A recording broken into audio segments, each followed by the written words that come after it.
নমস্কার প্রিয় শ্রোতা বন্ধুরা, রাধা কৃষ্ণ বিদ পিয়ালি চ্যানেলে আমি পিয়ালি আছি। আজকে আপনারা শুনছেন শিব মহাপুরাণ।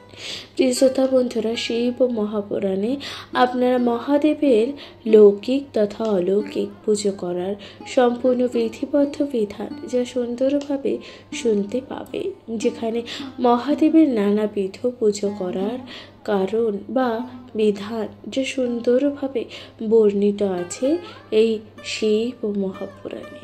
প্রিয় শ্রোতা বন্ধুরা, আপনারা শুনছেন ষষ্ঠ সংহিতা ধর্ম সংহিতা। ধর্ম সংহিতার 47তম অধ্যায়, যেখানে বলা হচ্ছে যে মৃত্যু ভয়ে জয় করবার উপায়, অর্থাৎ মৃত্যু ভয় এই যে কিভাবে জয় করতে হবে তার উপায় বলা হচ্ছে। তার আপনারা শুনতে চলেছেন পঞ্চম প্রশ্নর দ্বিতীয় ভাগ, অর্থাৎ আগামীকাল আপনাদের সাথে প্রথম পর্ব যা শুনিয়েছিলাম, আজকে শুনবেন দ্বিতীয় পর্ব, দ্বিতীয় ভাগ। তাহলে শুনতে থাকুন শিব মহাপুরাণ। মহাদেব বললেন যে সুরেশ্বরী তেজ সিদ্ধি হলে যে ফল লাভ হয় তা শোনো। ঘন অন্ধকারময় একেবারে নির্জন স্থানে যোগী সুখাসনে ধ্যান করতে থাকলে শরীরে তেজের প্রকাশ তো দেখা, তেজের নানান প্রকাশ দেখা যায়, অর্থাৎ সেই শরীরে সেই তেজ প্রথমে শরীরের মধ্যদেশে দেখা যায়। যোগী যখন ধ্যান করেন, অর্থাৎ সেই যোগী ব্যক্তি যখন ধ্যান করেন, তিনি তখন তার দুই ভুরুর মাঝখানে বহ্নির বা তেজেরও ধ্যান করেন। সেই সময় ধ্যানের মধ্যে ওঙ্কার দর্শন ও তেজময় পরম ব্রহ্মের কথা সেই যোগী তখন চিন্তা করেন। ঘন নিবিড় অন্ধকার স্থানে ধ্যান করলে বিভিন্ন বর্ণের অসাধারণ জ্যোতি দর্শন করতে পারলে দুই ভুরুর মাঝে তেজের ধ্যান করলে প্রাতকালীন সূর্যের মতোই তেজ লাভ হয়ে থাকে। এর ফলে মানুষ নিজেদের ইচ্ছা মতন দেহ ধারণ করতে পারে। এর ফলে কি হয়? মানুষ নিজেদের ইচ্ছা মতন দেহ ধারণ করতে পারে। শরীরের বিভিন্ন ইন্দ্রিয় সেই ধ্যানের ফলে একই রকম ভাবে শরীরের অবস্থান করে। শুধু তাই নয়, অনেক শরীরে প্রবেশ করে থাকার মতো জ্ঞান অর্জন হয়। সেই যোগীর 8 প্রকার সিদ্ধি লাভ করে, অর্থাৎ সেই যে যোগীরা থাকে তারা 8 প্রকারের সিদ্ধি লাভ করে থাকে। অন্যের শরীরে প্রবেশ, সর্বজ্ঞতা, দূর থেকে শোনা, বিশেষ জ্ঞান লাভ, সামনে অবস্থান, অদৃশ্যভাবে অবস্থান, ইচ্ছা মতন দেহ ধারণ, আকাশপথে যথেচ্ছ ভ্রমণ প্রভৃতি নিয়মিত যোগাভ্যাসের দ্বারা লাভ করা সম্ভব। যারা এই যে বেদকে অধ্যয়ন করে ও জ্ঞানী মানুষ, যারা বেদ অধ্যয়নকারী ও জ্ঞানী মানুষ তারা আগের জন্মের পুণ্য ফলে বশীভূত হয়ে নিজ নিজ কর্ম অনুযায়ী ফল ভোগ করতে থাকে। সেই জন্য সকল মানুষের যোগাভ্যাস হয় না। সেই জন্য কি হয়, সকল মানুষের যোগাভ্যাস হয় না। সর্বদা পাপ ও কাজে নিরত ব্যক্তি যতই নরক যন্ত্রণা ভোগ করুক না কেন, অর্থাৎ এই যে সর্বদাই পাপ কাজে নিরত ব্যক্তি যতই নরক যন্ত্রণা ভোগ করুক না কেন, তবুও তারা নিজেদের পাপ কাজ থেকে নিরত করে না। এই যে পাপ কাজ থেকে নিরত করে না, কারণ তাদের অত্যাধিক ভোগ বাসনা। কারণ তাদের কি হয়, অত্যাধিক ভোগ বাসনা। যে কোনোভাবে ভোগ বাসনা চরিতার্থ করাই হলো তাদের লক্ষ্য। অর্থাৎ যে কোনোভাবে এই যে ভোগ বাসনাকে চরিতার্থ করাই হলো তাদের লক্ষ্য। তারা নিজেদের অন্তরকে চোখ থেকে দেখে না। তারা এই যে নিজেদের অন্তর মনকে চোখ থেকে দেখে না, কান থেকেও শোনে না। মহাদেব এবার কি বলছেন? মহাদেব বললেন যে সূর্যের সমান তেজময় এবং তমগুণের অতীত এই মহাপুরুষকে আমি জানি।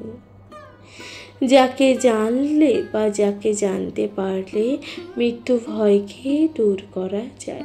অর্থাৎ যাকে জানতে পারলে মৃত্যু ভয়কেও দূর করা যায়। সেই পরম পুরুষকে জানা ছাড়া অন্য কোনো পথ নেই। তাহলে ভগবান বলছেন যে সেই যে পরম পুরুষকে জানা ছাড়া আর কিন্তু অন্য কোনো পথ নেই। মহাদেব এরপর কি বলছেন? মহাদেব বলছেন যে যোগীরা যেভাবে মৃত্যু ভয়কে জয় করে, অর্থাৎ এই যে যোগী মানুষেরা যেভাবে মৃত্যু ভয়কে জয় করে অমরত্ব লাভ করতে পারে, সে সম্পর্কে আমি তোমাকে আবারও বলছি। তা শ্রবণ করে যোগীরা সুন্দর আসনে বসবেন। মনকে বিষয় আশয় থেকে সম্পূর্ণ নিবৃত্ত করবে। অর্থাৎ এই যে নিজের মনকে সম্পূর্ণ বিষয় আশয় থেকে সম্পূর্ণ নিবৃত্ত করবেন। দুই হাত জোর করে ওষ্ঠ দ্বারা অল্প অল্প পরিমাণে বাতাস শরীরের মধ্যে গ্রহণ করতে রাখবেন বা গ্রহণ করবেন। তখন দুই হাতের তালু থেকে খরিত জলরাশি পান করবেন। তখন এই যে দুই হাতের তালু থেকে খরিত যে জলরাশি তা পান করবেন। সেই জলের এই যে ঘ্রাণ তা গ্রহণ করবেন। তখন দুই হাতের তালু থেকে খরিত জলরাশি পান করবেন। সেই জলের ঘ্রাণ গ্রহণ করবে। এভাবে মৃত্যু ভয়কে জয় করা যায়। এইভাবে কি হয়, মৃত্যু ভয়কে জয় করা যায়। যে ব্যক্তি ওই জল পান করতে সক্ষম হয়, অর্থাৎ যে ব্যক্তি ওই জল পান করতে সক্ষম হয়, সে সুন্দর ও তেজস্বী হয়। তার ক্ষুধা পিপাসা কিছুই তখন আর থাকে না। তাহলে তার কি হয়? ক্ষুধা পিপাসা কিছুই আর থাকে না। সেই ব্যক্তি হাতির তুল্য ক্ষমতা হয় ও ঘোড়ার মতন দ্রুত গতি সম্পন্ন হয়। সে দূরদর্শী ও প্রখর শ্রবণ শক্তি সম্পন্ন ও সুন্দর দেহতুল্য শরীরের অধিকারী হয় এবং বৃহস্পতির মতন জ্ঞানী হয়। এবং কি হয়? বৃহস্পতির মতন সে ব্যক্তি জ্ঞানী হয়। এরপর ভগবান বলছেন যে, মহাদেব আবার বলছেন যে, হে বরাহ ননে, মহাদেব আবার কি বলছেন? হে বরাহ ননে। এবার এক অতি গোপনীয় কথা বলবো। শ্রদ্ধা ও যত্ন সহকারে তা শ্রবণ করো। যোগী ব্যক্তি জিহ্বাকে তালুর মধ্যে প্রবেশ করিয়ে যোগাভ্যাস করবে। অর্থাৎ এই যে যোগী ব্যক্তি জিহ্বাকে তালুর মধ্যে প্রবেশ করিয়ে যোগাভ্যাস করবে।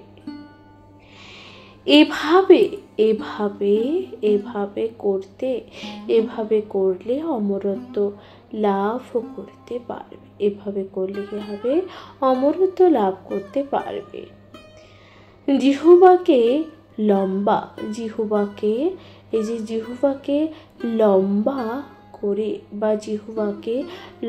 করে সূক্ষ্ম করলে মূলাধার পদ্মের দৃঢ়তা লাভ করা হয়। মূলাধার পদ্মের মাথায় যে শুক্লপদ্ম অবস্থান করছে, অর্থাৎ এই যে মূলাধার পদ্মের মাথায় যে শুক্লপদ্ম অবস্থান করছে, সেখান থেকে যে বিন্দু বিন্দু জল নিঃসৃত হয়ে থাকে তাই হলো সুধা রাশি। তাহলে তাই হলো কি? সুধা রাশি। এটি হলো পরম সারবস্তু। এটি কি? পরম সারবস্তু। ভব সংসারের তারণকর্তা।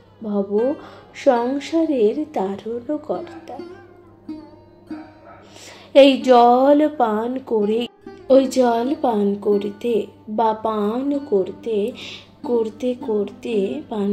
করতে অমরত্ব লাভ করতে পারে। জিহ্বাকে লম্বা করে সূক্ষ্ম করলে মূলাধার পদ্মের দৃঢ়তা লাভ হয়। এই যে মূলাধার পদ্মের মাথায় যে শুক্লপদ্ম অবস্থান করছে, সেখান থেকে যে বিন্দু বিন্দু জল নিঃসৃত হয়ে থাকে তাই হলো সুধা রাশি। এটি হলো পরম সারবস্তু। এটি তাহলে কি? পরম সারবস্তু। ভব সংসারের তারণকর্তা। এই জল পান করে যোগীগণ দীর্ঘ জীবন লাভ করে থাকে। হে পার্বতী, যোগীগণ এইভাবে আকাশ ইত্যাদি চারটি পদার্থের সঙ্গে যুক্ত হয়ে মহাপৃথিবীকে ধরতে সক্ষম হয়েছে। প্রশ্নে জাগে এই জগৎ নিত্য, এর অন্ত কোথায়? প্রশ্ন জাগে যে এই জগৎ নিত্য, এর অন্তই বা কোথায়? সুখে থাকার জন্য এই জগতের সৃষ্টি। এখানে যেমন দেহ ধারণকারী জীবরা মানসিক দুঃখ কষ্ট পায়, তেমনি জীবন থেকে ভয়ের উৎপত্তি হয়। এই চারটি পক্ষ তুমি বা কি, এই যে প্রশ্ন তা জাগে। ফলে মন্ত্র, তপস্যা, ব্রত, নিয়ম বা ঔষধ দ্বারা যোগযুক্ত এই পৃথিবী হলো সেই সময়, এই পৃথিবী হলো সেই সব মানুষদের অনুরক্তা যায় না বা মনুষ্যদের অনুরক্তা যারা 9 ধরনের গুণযুক্ত মানুষ। কিন্তু ভূতগণের দেবতা তিনি এই চারিকুলের সাথে যুক্ত, কিন্তু তিনি কখনো চঞ্চল হন না, তিনি কখনোই চঞ্চল হন না।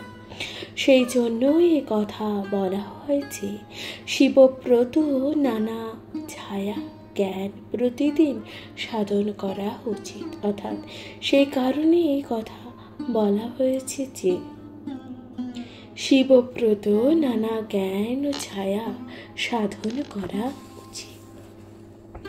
প্রিয় শ্রোতা বন্ধুরা, তাহলে আপনারা শুনছিলেন 47তম অধ্যায়, যেখানে বর্ণনা করা হলো এই যে মৃত্যু ভয় জয় করার উপায়।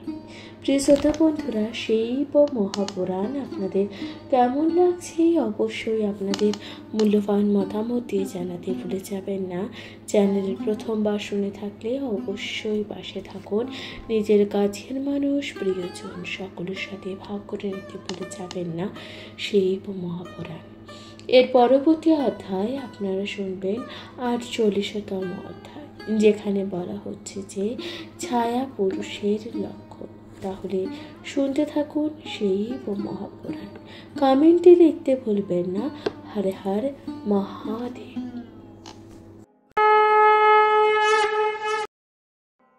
নমস্কার প্রিয় শ্রোতা বন্ধুরা, রাধা কৃষ্ণ পিয়ালি চ্যানেলে আমি পিয়ালি আছি। আজকে আপনারা শুনছেন শিব মহাপুরাণ। শিব মহাপুরাণের আপনারা শুনছেন আজকে 48তম অধ্যায়, যেখানে বলা হলো যে ছায়া পুরুষের লক্ষণ, যেখানে বলা হচ্ছে ছায়া পুরুষের লক্ষণ। তাহলে শুনতে থাকুন শিব মহাপুরাণ। মহাদেব দেবী ভাগবতীকে বললেন, অর্থাৎ মহাদেব কাকে বললেন? দেবী ভাগবতীকে বললেন, হে নাথ, আপনি প্রকোষ্ঠ ছায়ায় জ্ঞান আমাকে বললেন। আপনি এই যে প্রকোষ্ঠ ছায়ায় যে জ্ঞান আমাকে বললেন, কিন্তু তা আমি সংক্ষেপে বলবেন বা তা আপনি সংক্ষেপে বলবেন। যোগীদের কল্যাণের জন্য তা বিস্তৃতভাবে বলুন। অর্থাৎ এই যে যোগীদের কল্যাণের জন্য তা আপনি বিস্তৃতভাবে বলুন, এই কথা বলছেন। ভগবান শঙ্কর তখন শুনে বললেন, হে দেবী। ভগবান শঙ্কর তখন শুনে বলছেন যে হে দেবী, ছায়া পুরুষের লক্ষণ কেমন হয় তা বলছি, শ্রবণ করো। এই যে শুভ্র ছায়া পুরুষের লক্ষণ কেমন হয় তা শ্রবণ করো।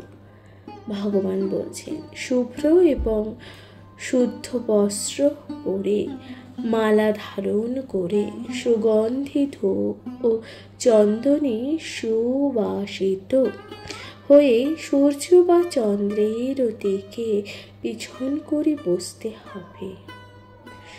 তারপর আমার পঞ্চাক্ষর মন্ত্র জপ করো। তারপর আমার এই যে পঞ্চাক্ষর মন্ত্র জপ করো। তাহলে পঞ্চভূত চার অন্তর্করণ এবং 9 পদার্থ সংযুক্ত নিজ দেহকে পিণ্ডাকার করে নিজের ছায়ায় দর্শন করবে। সেই যে ছায়া, সেই যে ছায়া আকাশের সাদা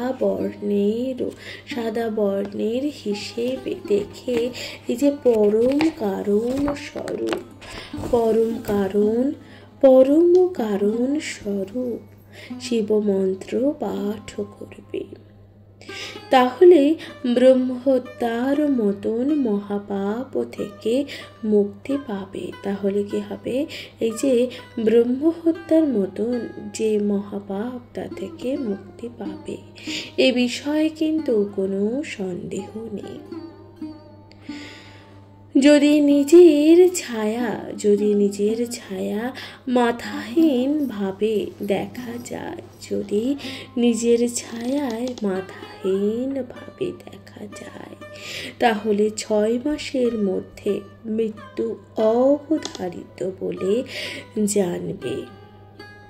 যদি নিজেই সম্পূর্ণ অবয়ব দেখতে পায়, যদি নিজের সম্পূর্ণ অবয়ব দেখতে পায়, তাহলে কোনো ভয় থাকে না।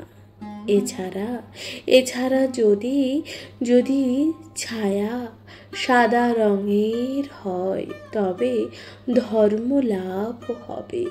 কালো রঙের হলে পাপ সঞ্চয় হবে। লাল রঙের হলে ছায়ার বন্ধন, ভয় বোঝায়। হলুদ বা পীতবর্ণের ছায়ায় মানুষের সঙ্গে শত্রুতা বোঝায়। বহুশূন্য ছায়ায় বন্ধু নাশ হয়। মুখহীন ছায়া দেখলে খাওয়ায় কষ্ট হয়। কোটি শূন্য ছায়ায় স্ত্রীনাশ বোঝায়। জঙ্ঘাশূন্য ছায়ায় ধন ক্ষয় হয়। দুই পা বিহীন ছায়ায় বিদেশ গমন হয়। এরপর এই রকম ক্ষেত্রে মনের অস্থিরতা তখন বাড়ে, তখন আমরা নবাক্ষর মন্ত্র জপ করব। এই নবাক্ষর মন্ত্র এমনই যা জপ 1 বছর জপ করলে পৃথিবীতে এমন কোনো বস্তু নাই যা সিদ্ধ হয় না। শুধু তাই নয়, এই জপের ফলে অষ্টগুণ লাভ হয় এবং পাদুকা সিদ্ধিও হয়। শঙ্কর এবার বললেন দুষ্প্রাপ্য শক্তি লাভ কিভাবে করা যায়। শঙ্কর এবার বলছেন দুষ্প্রাপ্য এই যে শক্তি লাভ কিভাবে করা যায় সে সম্পর্কে বলছি। জ্ঞানীগণ ভবিষ্যতে বিষয় প্রত্যক্ষ করতে পারে। জীবের দেহের মধ্যে এই যে কুণ্ডল বা কুণ্ডলিনী শক্তি সাপের আকারে অজ্ঞেয় হয়ে অবস্থান করে। এই কুণ্ডলিনী শক্তিকে জাগিয়ে তোলা যায়। কুণ্ডলিনী ব্রহ্মাণ্ডের মাথায় অবস্থিত। এই কুণ্ডলিনী সবসময় বেদ বাক্য দ্বারা শ্রুত। সকল বিদ্যার উৎপত্তি কারণ ও গোপনীয় বিদ্যা বলেই বলা হয়ে থাকে। সেই সনাতনে কুণ্ডলিনী আকাশচারী হলেও অজ্ঞ ব্যক্তিরা তাকে দেখতে পায় না। যোগীগণ এই কুণ্ডলিনীকে জাগাতে পারে। সকল তীর্থে স্নান করে দান করলে যে ফল লাভ করা যায়। অশ্বমেধ যজ্ঞের ফলে, অশ্বমেধ যজ্ঞের ফলে যে ফল লাভ করা যায়, কুলকুণ্ডলিনী জানলে সেই ফল লাভ করা যায় এবং যোগ অভ্যাসের দ্বারা ওই ফল ও মুক্তি লাভ হয়। প্রিয় শ্রোতা বন্ধুরা, তাহলে আপনারা শুনছেন এই যে 48তম অধ্যায়, যেখানে আপনারা শুনছেন ছায়া পুরুষের লক্ষণ। প্রিয় শ্রোতা বন্ধুরা, শিব মহাপুরাণ আপনাদের কেমন লাগছে অবশ্যই আপনাদের মূল্যবান মতামতই জানাতে ভুলে যাবেন না। চ্যানেল প্রথমবার শুনে থাকলে অবশ্যই পাশে থাকুন। নিজের কাছের মানুষ, প্রিয়জন সকলের সাথে ভাগ করে নিতে ভুলে যাবেন না। শিব মহাপুরাণ, শিব মহাপুরাণ, শিব মহাপুরাণ আপনাদের কেমন লাগছে অবশ্যই আপনাদের মূল্যবান মতামত জানাতে ভুলে যাবেন না। চ্যানেলে প্রথমবার শুনে থাকলে অবশ্যই পাশে থাকবেন। নিজের কাছের মানুষ, প্রিয়জন সকলের সাথে ভাগ করে নিতে ভুলে যাবেন না। শিব মহাপুরাণ। প্রিয় শ্রোতা বন্ধুরা, তাহলে আজকের মতো জানাচ্ছি এখানে বিদায়। ভালো থাকবেন, সুস্থ থাকবেন, শুনতে থাকবেন শিব মহাপুরাণ। কমেন্টে লিখতে ভুলে যাবেন না। হর হর মহাদেব। নমস্কার।